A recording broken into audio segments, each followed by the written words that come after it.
Teleamazonas lo denunció hace 18 meses y luego fue el propio presidente Correa. Hablamos sobre la maquinaria que importó el Banco de Fomento y que estaba abandonada durante años en bodegas privadas sobre las cuales se pagaba un alto canon de arrendamiento. Finalmente, el Ministerio de Agricultura se ha hecho cargo de la custodia de esos equipos.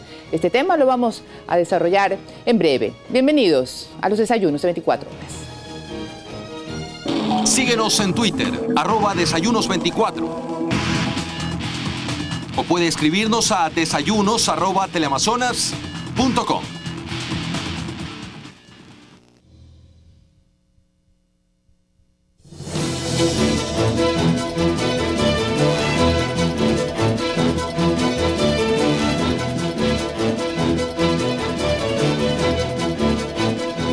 Hay preocupación por el daño ambiental y al ecosistema que provocan en el país los botaderos a cielo abierto. El tema lo vamos a analizar con un consultor ambiental, Juan Carlos Galecio. Así que estén atentos, quédense en sintonía de los desayunos de 24 horas, porque además de eso también le vamos a contar sobre la calificación obtenida por los municipios en el proceso de eliminación de desechos. Empezamos.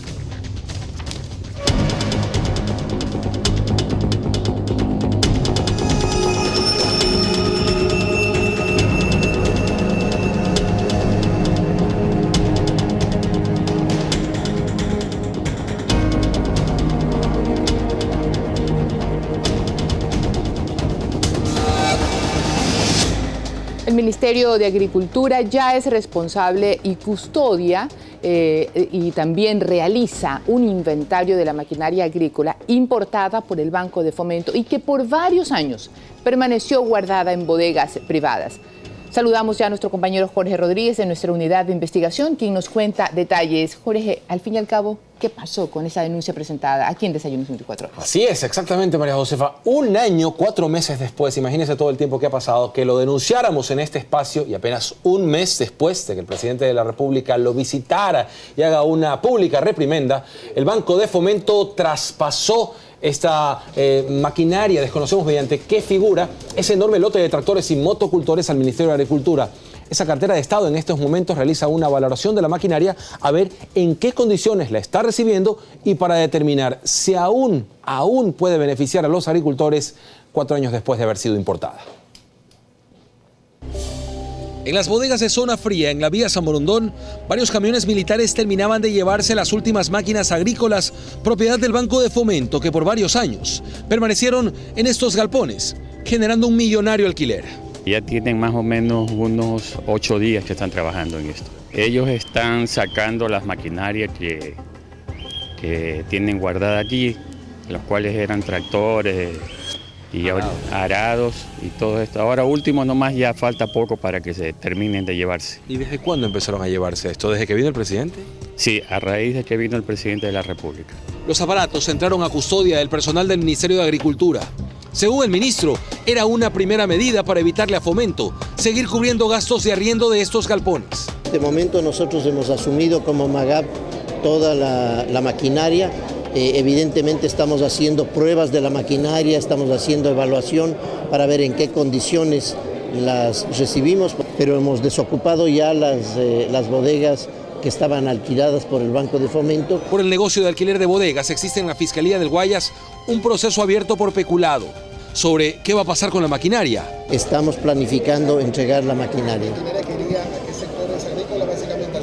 Evidentemente agrícolas, asociaciones, pero ahí hay muchas alternativas. En otras agencias del Banco de Fomento como esta en la ciudadela La Atrazana, al norte de Guayaquil, aún se exhibe una pequeña parte de esa maquinaria agrícola. Todo está siendo parte de un gran inventario que pueda determinar las condiciones actuales de esos aparatos que llegaron al país importados hace casi 4 años, supuestamente para beneficiar a los agricultores. Lo cierto es que recién con esta intervención del MAGAP, la Administración de Fomento se libra del gasto de alquiler con estas 3 almaceneras privadas. Más de $4 millones pagados desde 2009, según la Contraloría, y con aparatos que en las condiciones que quedaron, difícilmente podrán ser entregados a mejorar la producción en el agro ecuatoriano. Jorge Rodríguez, 24 horas.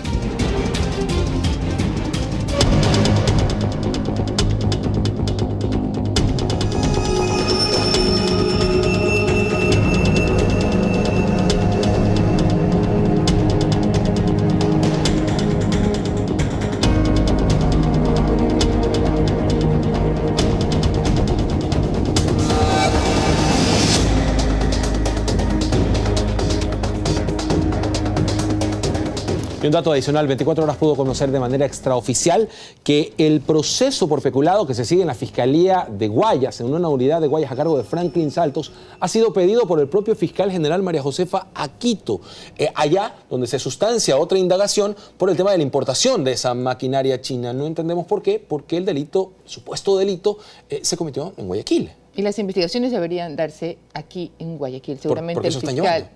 Bueno, no sería la primera vez que también tenemos ese tipo de denuncias con casos complicados para ciertas autoridades. Pero en este asunto, particularmente una denuncia presentada en Desayunos, hay dos inquietudes que quedan. Uno, ¿cuánto finalmente gastaron? Porque sabemos que pagó alto índice o un alto valor por el canon de arrendamiento por estas bodegas del Banco del Fomento. ¿Cuánto finalmente pagó? Casi 4 millones de dólares según el informe con indicios de responsabilidad penal de la Contraloría y algo más. Pagaron valores por encima de mercado, ¿ah? Por decirles, si el precio de metro cuadrado era 5.000, pues ellos pagaban 8. Y finalmente las maquinarias, ¿dónde están físicamente ahora? Una parte se fue para Daule, a un centro de acopio de propiedad del Ministerio de Agricultura para no seguir pagando arrendamiento. Yo me pregunto, ¿no se les pudo ocurrir eso antes para evitar estos desembolsos que fueron directamente cancelados y cubiertos por Fomento? Entonces, la única persona que se benefició aquí fue la persona que arrendó las bodegas en un precio con un porcentaje importante superior al precio de mercado, pareciera. Y con la eventual corresponsabilidad de las autoridades de Fomento que lo permitieron. Y ojalá entonces que la Contraloría y la Fiscalía pues unan sus esfuerzos y poder determinar, por lo menos aquí, en esta denuncia, que en buena hora, presentada por Desayunos de 24 horas, tuvo la visita del presidente Correa y al parecer eso ha movido las fichas que tienen que comenzar a moverse. A veces es la única manera. A veces. Gracias, Jorge. A la orden.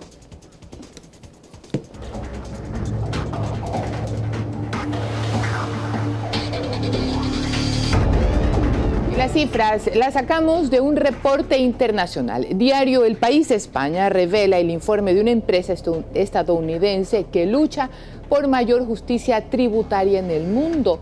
Y en este diario se asegura que América Latina representa la región donde más dinero sale hacia los paraísos fiscales. De los 10 países en desarrollo con más fondos fuera de registro, 4 pertenecen a Latinoamérica.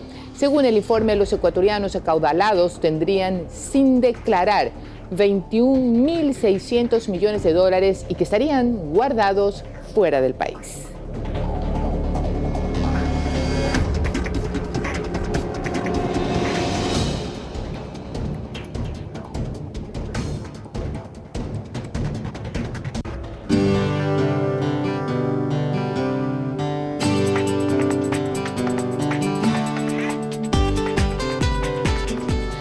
Y hablando de buenas noticias, una que sin duda va a alegrar a muchos. Y es que el macizo del Cajas fue declarado como área de biosfera por la UNESCO.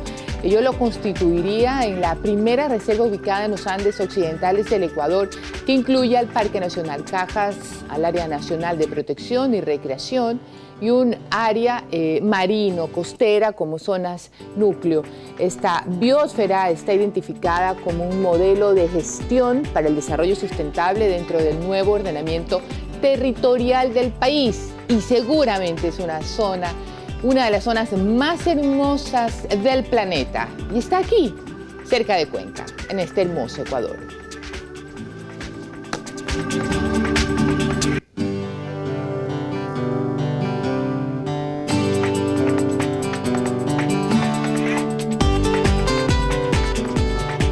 Hablando de cosas que nos emocionan por ser ecuatorianos, nos vamos al deporte. Y es que la tricolor quedó lista ya para enfrentar hoy a los ex campeones del mundo, Alemania. Nuestro enviado especial, Héctor Córdoba, nos tiene un informe desde Boca Ratón, en los Estados Unidos. Héctor, ¿cuál es el ánimo de los seleccionados?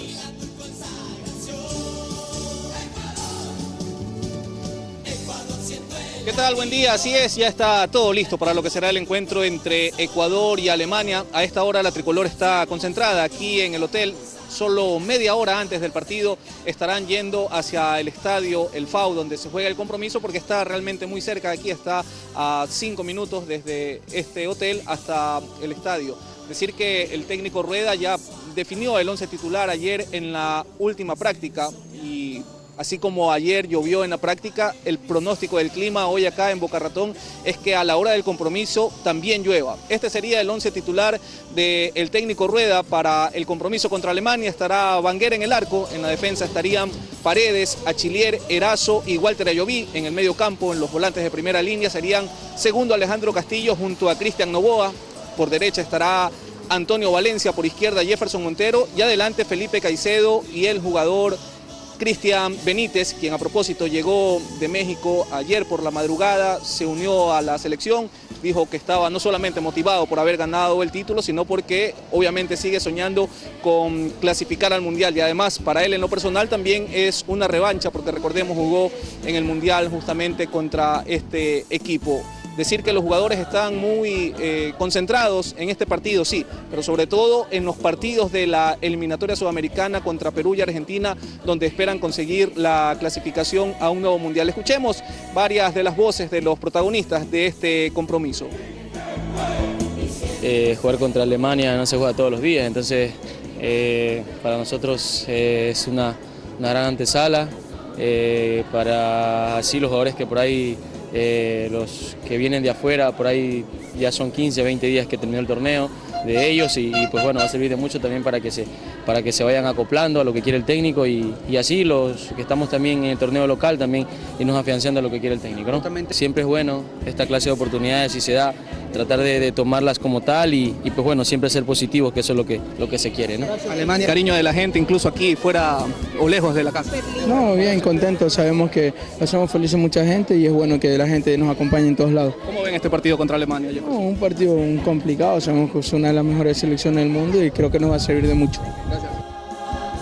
Así entonces, todo listo para lo que será este partido. Luego del compromiso, la selección retornará acá al hotel donde está concentrada y llegará luego a la capital de la República para pensar ya primero en un partido amistoso más o el partido de la despedida de Patricio Urrutia y ahí sí, de lleno, concentrados en lo que serán los partidos frente a Perú y Argentina. Eso es lo que les podemos informar a esta hora mientras sigue por lo menos lloviznando acá en Boca Ratón, Florida.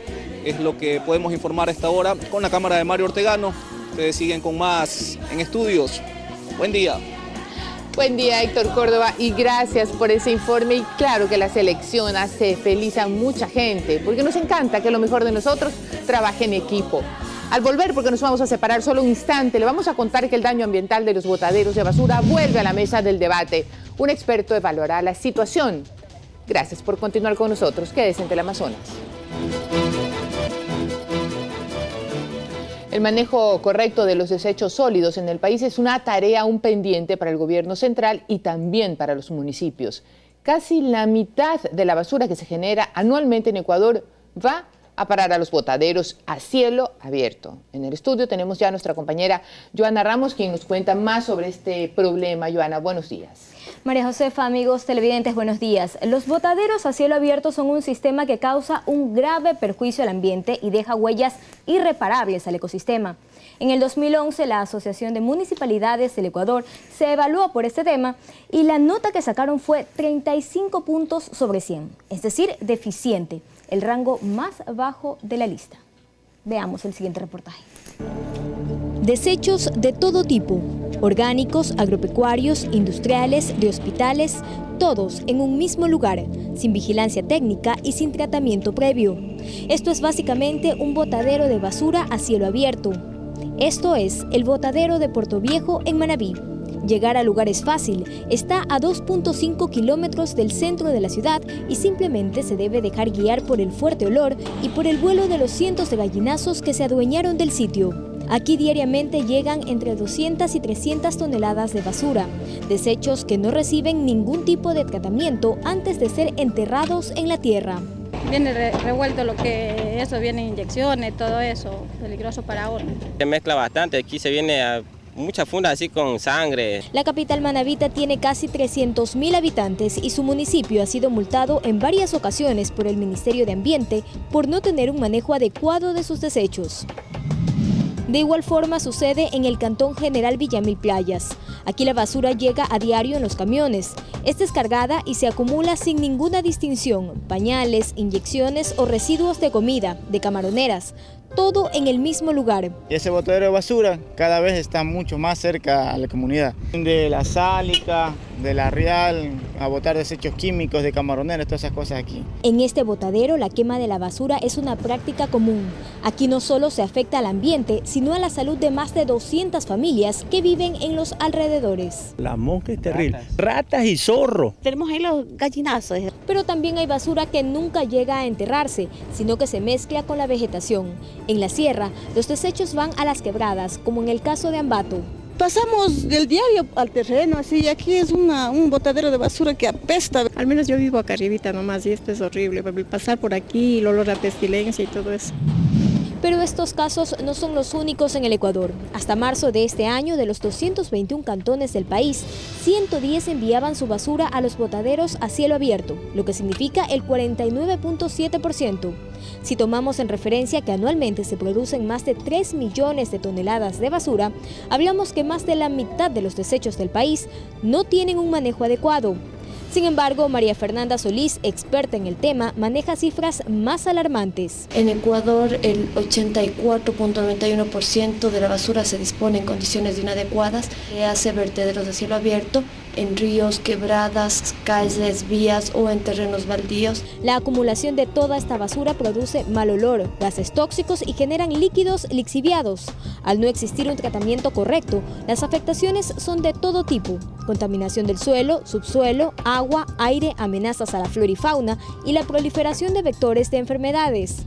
Para Solís, la situación empeora en las ciudades más pobladas y turísticas, por lo que una política ambiental debe aplicarse realmente. La situación de Ecuador en el tema de desechos, de basurales, es crítica, amerita una declaratoria como nacional de emergencia sanitaria.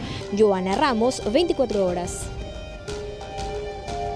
María Josefa, hay que señalar que en algunos casos los municipios, en colaboración con el Ministerio de Ambiente, están cerrando sus botaderos, dando paso a los rellenos sanitarios. Sin embargo, pese a ya tener esta categoría, no todos cumplen con los procesos de separación de desechos, pero este tema lo hablaremos mañana. Así es, Joana, gracias por ese tema. Nos acompaña está con nosotros Juan Carlos Galesio, consultor ambiental. Juan Carlos, gracias por estar aquí en Desayunos 24 horas, y conversábamos con Joana cuando tratábamos este tema, y es que tenemos la percepción de que la gente, todos, no tenemos idea hasta dónde impactan negativamente el mal tratamiento de la basura, y creemos tan solo que lo único malo es el olor. Ok, bueno, muchas gracias por estar aquí, con mucho gusto poder participar en este programa. Efectivamente, el tema de la basura o el mal manejo de los desechos tiene un impacto ambiental muy complejo y en varias áreas. Como bien decía el reportaje, tenemos afectaciones que la gente generalmente no conoce, porque la gente cuando ve basura solamente pues el tema del olor es la molestia, pero se debe conocer que la basura genera problemas de contaminación a nivel de aguas, a nivel de suelos, a nivel de subsuelo, a nivel de salud pública y a nivel de aire. Entonces, la basura mal manejada, que casi el 60%, y la cifra de la señora Solís habla del 84%, en realidad son valores altos. La basura del país es manejada en botaderos a cielo abierto, y en botaderos a cielo abierto no hay medidas correctas de mitigación, de compensación de impactos ambientales. Entonces, en botaderos, los lixiviados que generan la basura se van percolando por el suelo, porque no hay una membrana o una barrera física que impida que esos lixiviados lleguen al suelo y al subsuelo, cosa que sí tienen los rellenos sanitarios. Y se mezclan en el suelo y en el subsuelo y dañan esa tierra para siempre. ¿Cuál es el impacto? ¿Qué pasa allí? Estos lixiviados son cargados en metales pesados y en sustancias muy contaminantes. Debajo del subsuelo hay aguas subterráneas, que es la fuente de agua dulce que tenemos. Lo que tenemos en los ríos es apenas un pequeño porcentaje del agua dulce que vemos. La gran mayoría de agua dulce está debajo del subsuelo. Entonces, estos metales pesados contaminan el agua dulce del subsuelo, que finalmente pues, va posterior a ser un agua superficial, agua que vamos a captar y va a ser más difícil de tratar porque va a venir más contaminada. Entonces, el agua dulce, que cada día es más escasa, la estamos contaminando. Esto por el lado del agua, la contaminación del suelo. Y por otro lado, los desechos a cielo abierto generan una cantidad de gases de efecto invernadero. gases como metano, como dióxido de carbono, como amoníaco, que causan contaminación pues también atmosférica, son productos los olores. El tema de las plagas, de los gallinazos o de las aves de rapiña y demás plagas que son vectores, transmisores de enfermedades a las comunidades cercanas donde están estos botaderos. Joana tiene algunas inquietudes también. Juan Carlos, cuando se produce un cierre técnico de estos botaderos, el terreno, que generalmente son varias hectáreas, ya queda inservible completamente. Bueno, un cierre técnico como tal es parte de un manejo. Un cierre técnico bien manejado debería quedar como un parque, como le llaman a los rellenos sanitarios dentro de sus planes de manejo. Tienen al final un cierre técnico para que ese relleno al final de su vida útil sea un parque recreacional de la comunidad, siempre y cuando sea bien manejado, porque si no podría hasta ser una bomba de tiempo, porque un botadero que no se manejó adecuadamente, adentro es una cápsula generadora de gases que pues podría hasta explotar. Literalmente hablando. Así es, porque hay una concentración de gases. Si no hay el manejo adecuado de la conducción de lixiviados, de la instalación de chimeneas, por la cual se evapora, o no se evaporan, sino se liberan, se le da claro, liberan los gases, pues eso es una válvula de alivio. Pero si esto no es bien manejado, pues un botadero mal manejado pues pudiera hasta explotar. Hasta la fecha, en el país, por manejar la basura de esa forma, ¿en qué porcentaje se ha dañado nuestro ecosistema? ¿Cuánto daño podemos objetivamente ya ir anotando como real, como objetivo? Bueno, la cifra en un porcentaje es un poco complicada que se la pueda manifestar. Digo, en agua, en tierra. Pero podríamos hablar que un gran porcentaje de la basura en nuestro país es manejada en botaderos a cielo abierto. Estamos hablando de que apenas un 17% de los desechos generados en nuestro país son manejados en rellenos sanitarios. Entonces, y de ese 17%, la totalidad lo maneja adecuadamente, sino que apenas de ese 17% hay un porcentaje menor que maneja adecuadamente. Son pocas y contadas las ciudades que tienen un buen manejo de un relleno sanitario. ¿Cuánto medirá la suma de todos los botaderos a cielo abierto en el país, como para tener un cálculo de lo que está pasando con nuestro subsuelo y cuántos canales perversos están intoxicando nuestras aguas dulces? Exactamente. El problema va un poco más allá también, porque incluso, bueno, eso ya lo vamos a hablar el día de mañana, pero incluso en los rellenos sanitarios que ya tienen esta categoría, que son, por decirlo así, la evolución a los botaderos, incluso estos todavía no cumplen con la clasificación de desechos. Es decir, que toda la basura, orgánicas, inyecciones, químicos, toda la basura va al mismo lugar. Juan Carlos, nos queda un minuto y tal vez en este tiempo pudiéramos, todos miramos esto con horror y decimos qué manera de afectar nuestro ecosistema, pero finalmente tenemos una porción de responsabilidad en lo que está pasando ahí, en nuestras casas, en nuestro lugar de trabajo. ¿Qué tenemos que hacer para aminorar esta situación?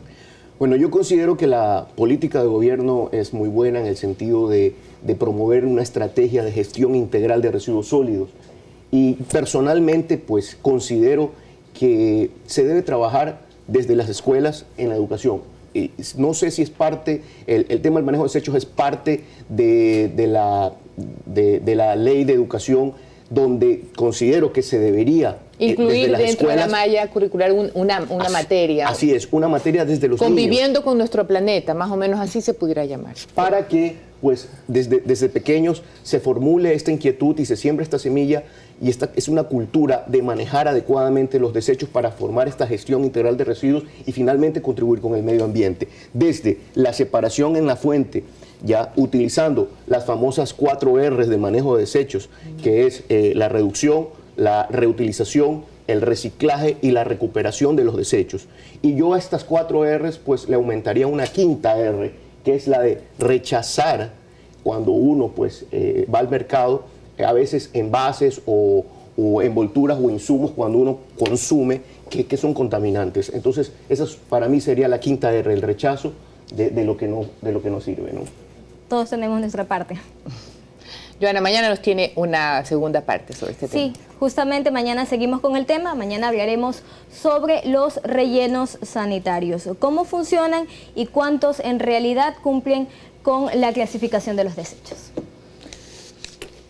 Así es, amigos. Todos existimos en una red con las personas y con el planeta. Nos toca reconciliar y volverlas a tejer, las que están rotas. Nos vamos a un corte, que es en Teleamazonas, ya volvemos.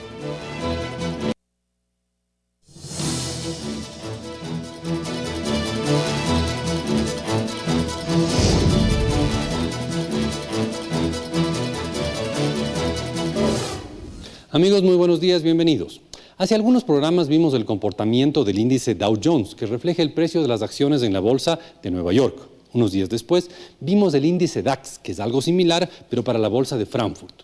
Ustedes recordarán que en ambos casos los índices están hoy en su nivel histórico más alto. Hoy día queremos ver el índice de la bolsa de Tokio, que a diferencia de los otros dos índices, no está en su nivel más alto. Aquí vemos el índice Nikkei, que refleja los precios de las acciones de la bolsa de Tokio. Como ustedes pueden ver, el valor más reciente es bastante menor que el récord histórico. Veamos el detalle de la evolución. Para inicios del año 84, el índice estaba alrededor de los 10.000 puntos. Y más o menos ahí arrancó una rapidísima subida hasta casi cuadruplicar su valor para fines del año 89. Recordemos que en los años 80 se veía al Japón como la futura gran potencia económica, pero resultó que buena parte de este crecimiento era una burbuja. Y en cuestión de pocos años se perdió mucho del valor de las acciones japonesas. Y durante la década de los 90 y la primera década de este siglo, las acciones del Nikkei siguieron perdiendo valor.